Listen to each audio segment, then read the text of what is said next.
hacia esta parte interna, donde tiene como opción muy importante participar en la división celular. Ya habíamos dicho que las bacterias eucariotas no se dividen como las eucariotas en el ciclo de la mitosis, sino es otro ciclo, bueno, no es un ciclo en realidad, sino simplemente las células se parten en dos.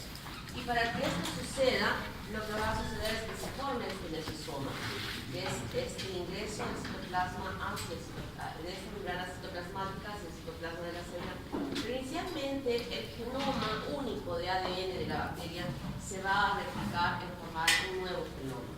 Los genomas se dirigen en ambos extremos y luego que se forma este mesosoma hay uno principal que va así a extenderse, porque uno queda siempre allí como parte de la estructura, como una forma de orientación para la formación, pero son los que llegan a desarrollarse y van a encontrarse en la mitad del camino estas membranas citoplasmáticas y de esa manera dividir la célula en dos elementos. La pared igualmente, al estar formada la membrana citoplasmática, va a recubrirla para individualizar cada una de las células con los elementos de recubrimiento que tiene la bacteria. O sea que el mesosoma es la estructura que permite la división de la bacteria, la división binaria que normalmente sucede en las células. La cápsula es otro componente importante de las bacterias, ya lo he estado nombrando en clases anteriores, que es aquellas bacterias que tienen cápsula, se les considera como bacterias virulentas, porque la función importante de ella es la protección frente a la fagocitosis. Es un recubrimiento externo constituido por péptidos uno solo y las demás bacterias que tienen cápsula por polisacáridos. Como a través de la coloración de Higgs podemos visualizar cómo se colorea bien la cápsula. Normalmente con la coloración de Gram podemos ver la cápsula como aquí, por ejemplo, pero no es un colorante que permita colorear la estructura de la cápsula. Simplemente se ve como un halo alrededor de la bacteria. Este halo que estamos viendo aquí, o este espesor, miren, es tan grueso que incluso es mucho mayor que el tamaño mismo de la bacteria. Es este recubrimiento como acción importante que tiene la bacteria, estas que tienen, es que evita la fagocitosis. Y al evitar la fagocitosis, entonces ya la consideramos que es una bacteria virulenta que va a ocasionar infecciones de conducta grave. Tenemos, por ejemplo, el estreptococo neumoniae, que ya lo hemos visto en la primera práctica, donde se los hemos mostrado y con la coloración X, cómo se visualiza perfectamente bien. Aquí, a veces, cuando se produce la meningitis por neumococo, y es un poco difícil, en algunas circunstancias, encontrar la bacteria en el líquido cefalorraquídeo, se hace una prueba que se incluye en ese líquido que se ha obtenido una sustancia que es la de Kellum. Y este líquido de Kellum lo que hace es todavía inflar aún más la cápsula y de esa manera se puede visualizar cuando nosotros queremos hacer la identificación de quién es el que está produciendo esa meningitis. Son pruebas que utilizamos en el laboratorio que nos permiten identificar con mayor facilidad los microorganismos que pudieran estar ocasionando algún problema. Esta cápsula, como dije hace un momento, la estructura química, solo en una bacteria que es el Bacillus anthracis, está constituida por un polipeptido. Es la única bacteria que este recubrimiento externo que tiene está formado por aminoácidos, por proteínas. En cambio, los demás, todos están formados por polisacáridos. La estructura de ellas está formada por polisacáridos, por ejemplo, el enterobacter, que es una bacteria que tiene cápsula, que es un polisacárido complejo, y estas son las subunidades de sacáridos que se encuentran conformando la estructura de esa cápsula. En otras bacterias, como por ejemplo la Neisseria meningitidis, es un monopolímero y también es un heteropolímero que permite la secuencia de estos carbohidratos que se encuentran formando la cápsula. Son diferentes, o sea, es esa bacteria, pero la secuencia, en la posición de ellas que estén formando este enmarañado de azúcares fuera y que son diferentes en cada uno de ellos, permite clasificarlos en subgrupos. Entonces, algunas de estas bacterias no necesariamente son las que son más agresivas y otras, como por ejemplo la del serogrupo A, es una de las más importantes porque son las que ocasionan epidemias de meningitis con Neisseria meningitidis. Entonces, esa secuencia de carbohidratos que se puede encontrar en la formación de esta cápsula varía aún en una misma bacteria y esto permite hacer las clasificaciones posteriores cuando nosotros queremos estudiar epidemiológicamente para saber quién esté ocasionando esa epidemia en determinada ciudad, en determinado colegio o en lugares de hacinamiento donde con mayor frecuencia se producen las meningitis por Neisseria meningitis. Igual sucede en el Streptococcus pneumoniae. Sabemos que el neumococo tiene cápsulas, sí, pero hay algunas cepas de ellas que tienen estas diferencias en la posición de los azúcares que igualmente permiten diferenciarlas. Y hay algunas de ellas que son mucho más agresivas, mucho más graves en el desarrollo de las neumonías, por ejemplo, y son las que específicamente se aíslan y se elaboran en estas vacunas que existen. Hay vacunas que ustedes habrán escuchado para la influenza, ¿verdad?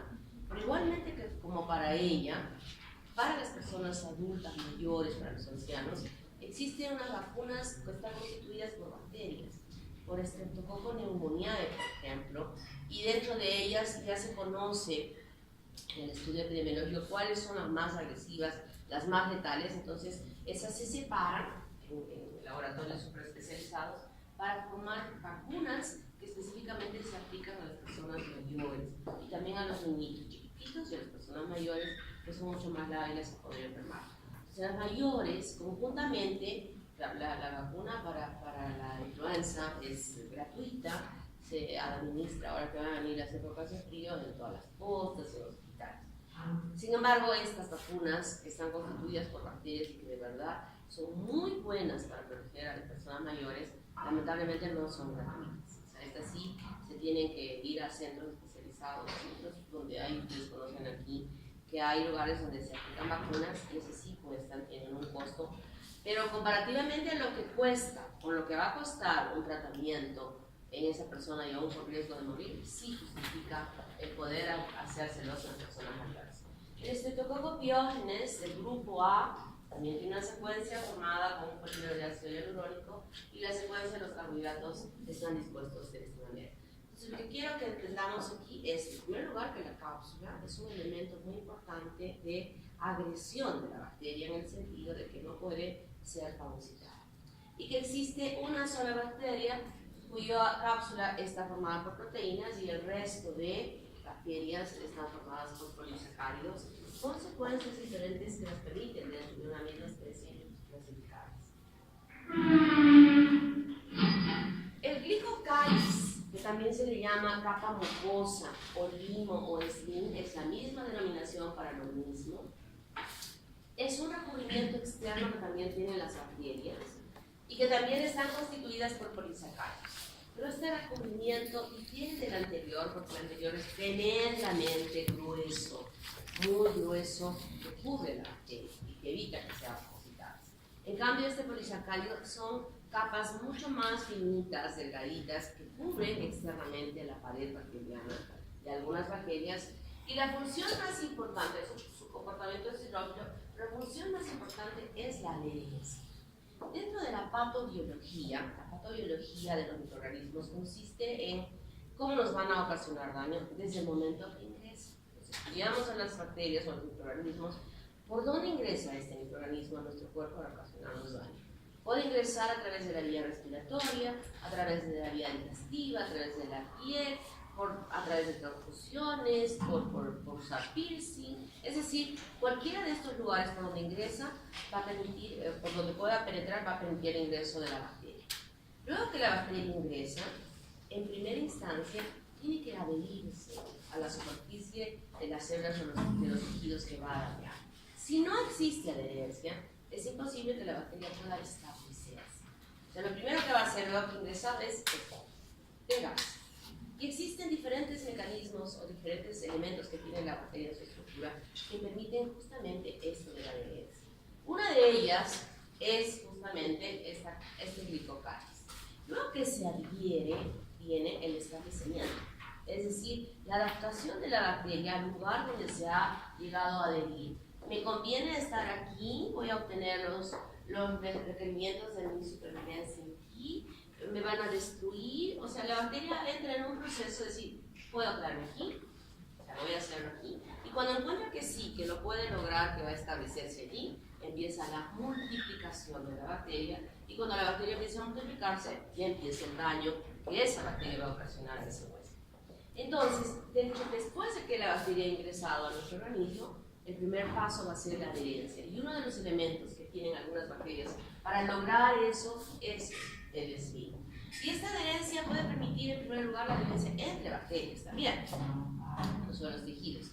Y se ve fundamentalmente a nivel de la boca. Cuando nosotros, hoy han ustedes desayunado, se han lavado los dientes perfectamente bien, los de aquí adelante. ¿Ven? Para sacar el pan, el quesito, el huevito. Pero acá atrás han pasado un cepillo así, rapidísimo, pero no han demorado los 5 minutos que deben demorar en hacerse esa higiene. Honestamente, ¿quién se ha lavado los dientes 5 minutos?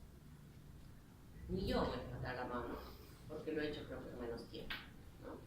Entonces, siempre va a quedar una película sobre la superficie del diente de carbohidratos.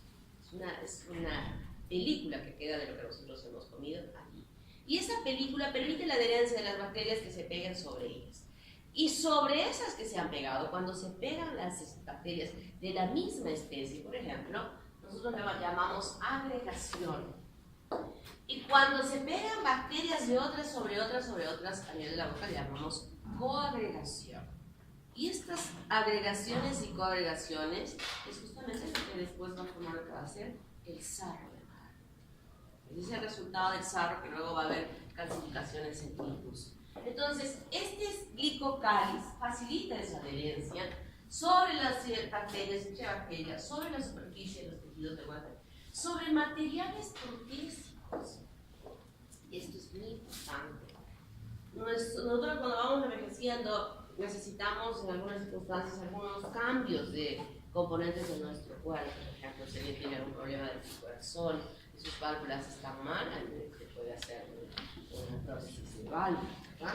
O si las caderas están re mal, ahora se colocan caderas, se coloca articulación, rodillas. O sea, hay una serie de elementos que se pueden introducir dentro de nuestro organismo.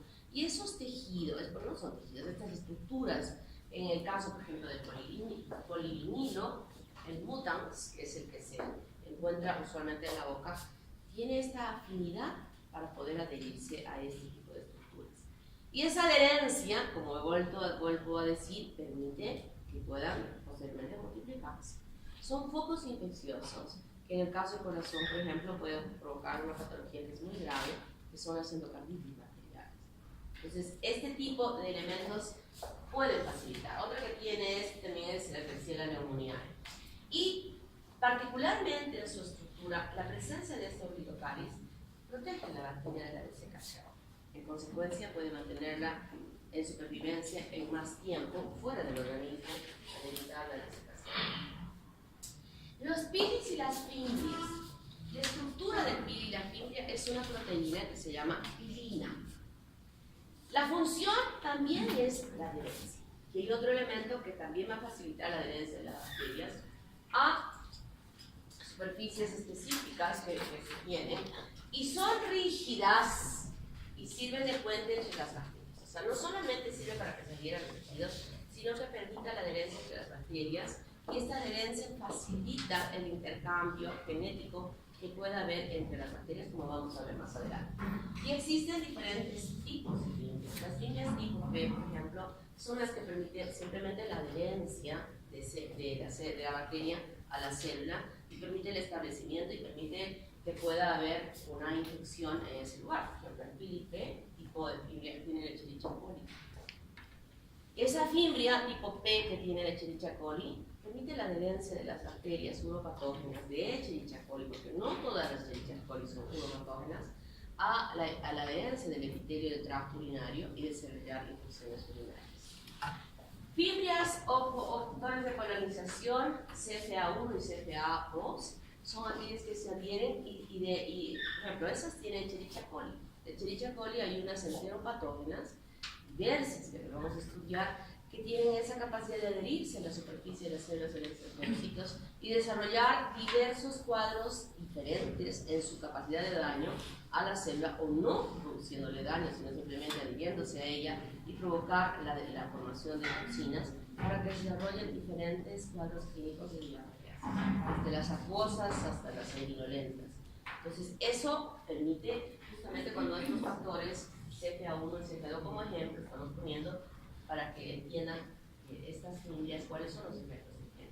Y el pili sexual es un pili que permite, justamente cuando hablo de sexual, es esta parte de genética que puede pasar de una bacteria a otra bacteria, información, genes que van a hacer particularmente funcionar de una forma diferente a ese microorganismo.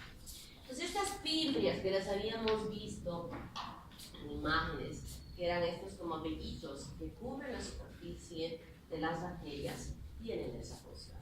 Y la secuencia de ese PB, que es una proteína, también es variable entre las bacterias, que puede permitir clasificaciones posteriores.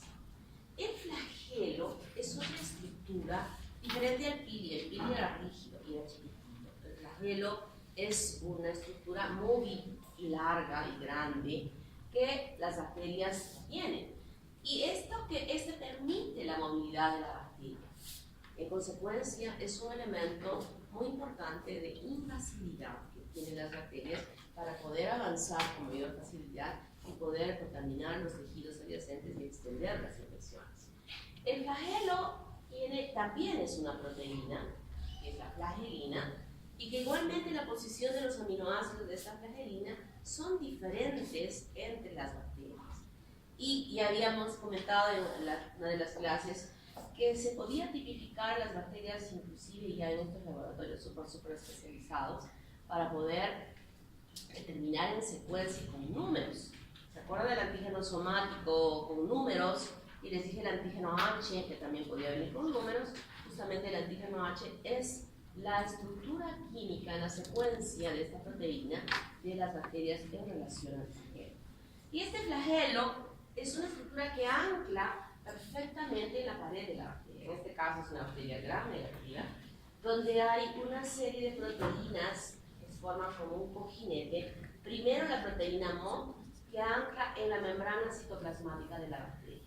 Hay otro cojinete más amplio, que es el anillo P, que ancla en la capa de peptidoglucanos, y otra, el anillo L, que ancla en la parte central de la membrana externa.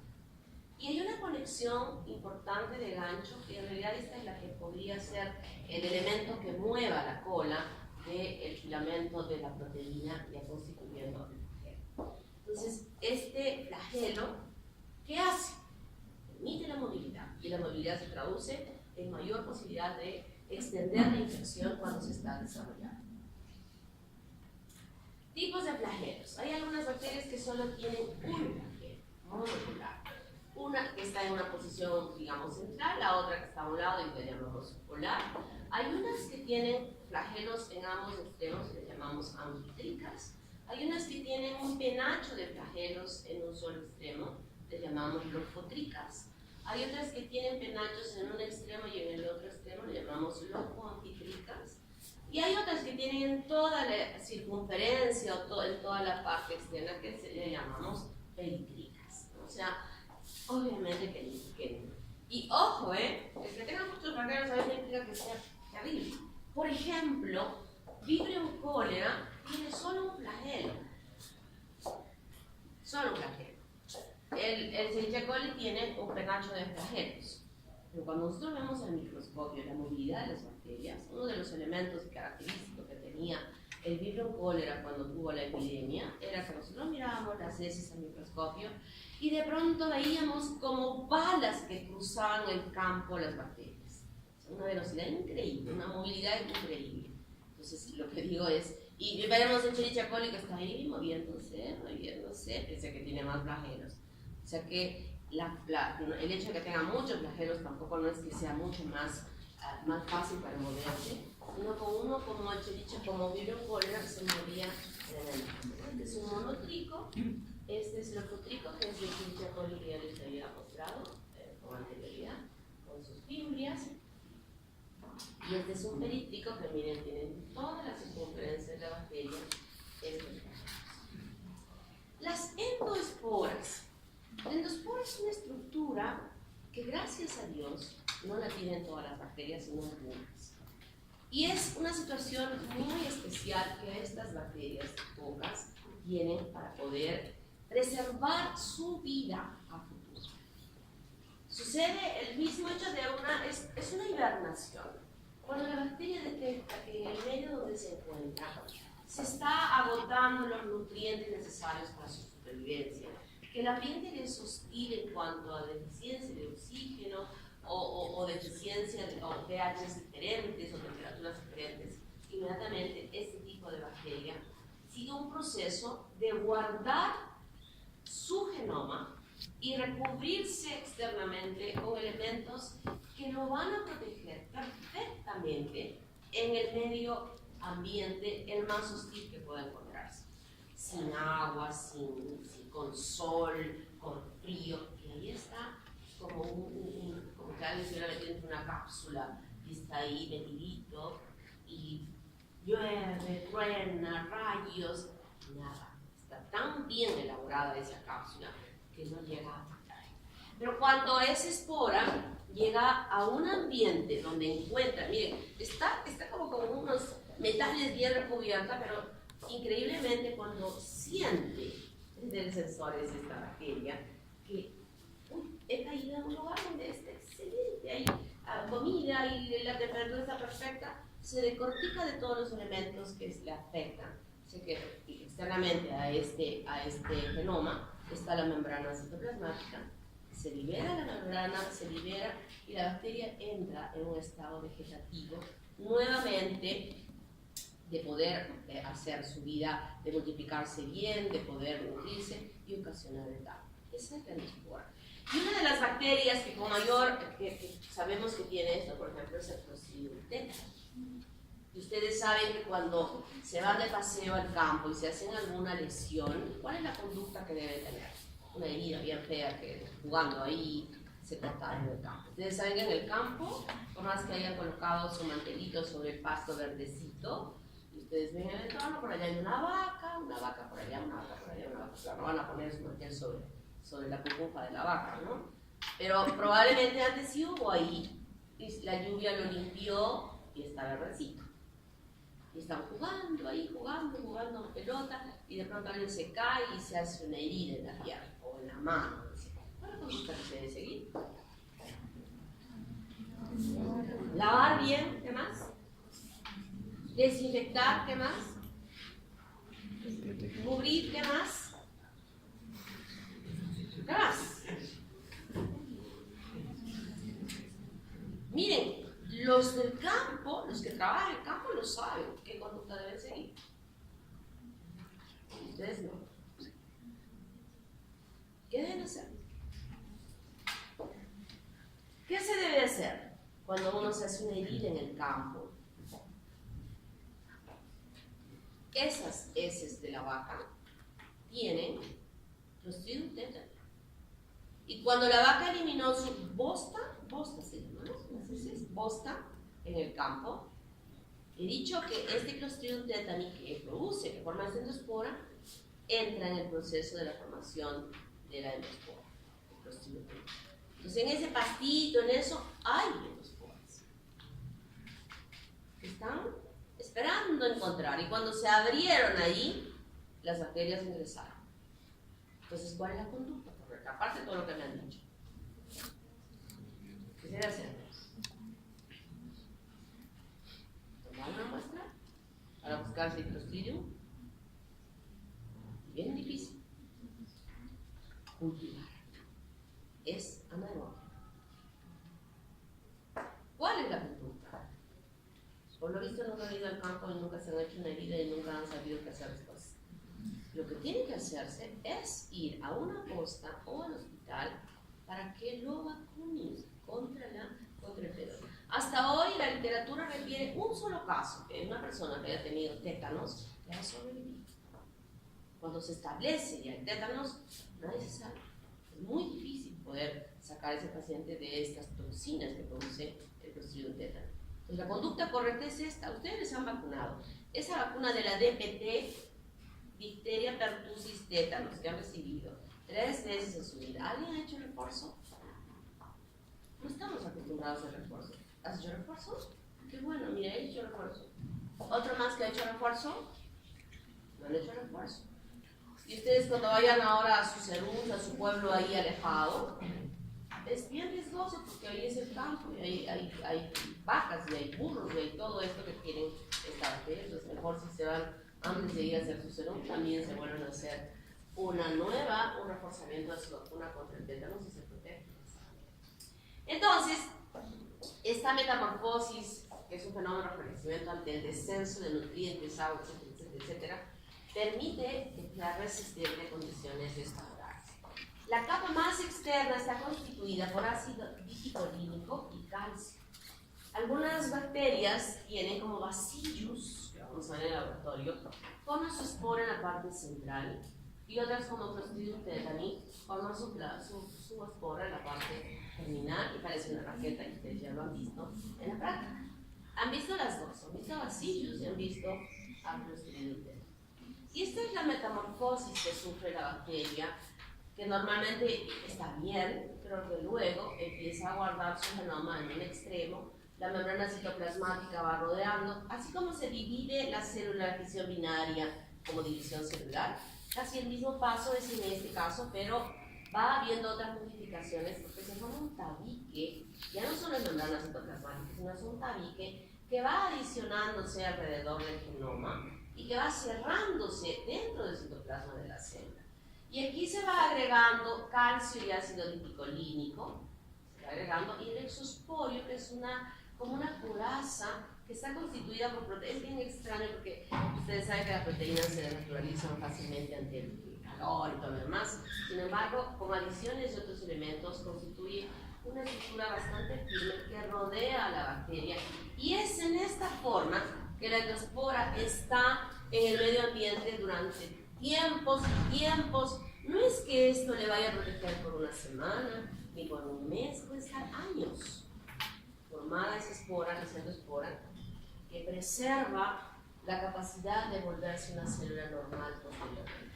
Es de la estructura de la endospora, y como vuelvo a repetir, felizmente algunas bacterias tienen esa capacidad de desarrollar. Vamos a llamar lista.